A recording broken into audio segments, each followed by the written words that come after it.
People in Washington might be debating whether or not Egypt experienced a coup, and if so, what the United States should do about it. But I think the real question we need to ask ourselves is whether we can prevent Egypt from becoming a failed state.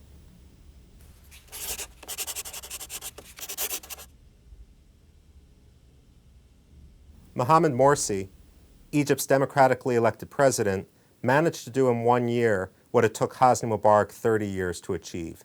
That's to antagonize all of the Egyptian public. And Mohamed Morsi promised to be a leader for all Egyptians, but what he seemed to want to do was impose religion rather than give people the jobs which they had been clamoring for. As a result, more than 20 million Egyptians signed a petition calling for him to go, and 1.5 million took to the streets. The Egyptian army said to Mohamed Morsi, either you compromise or we're going to force you to go. When Mohamed Morsi didn't compromise, the Egyptian army kept its word. One of the untold stories about the Egyptian Spring is how it is that the Egyptian army, which so many millions of Egyptians had risen up against and held in disdain just a year ago, could suddenly completely reverse its reputation and become the saviors of the people. The fact of the matter is, the Egyptian army has no desire to be in control here. Necessary reforms are going to be unpopular. As far as the Egyptian army is concerned, they rather have the transitional government take the flak than the Egyptian army itself.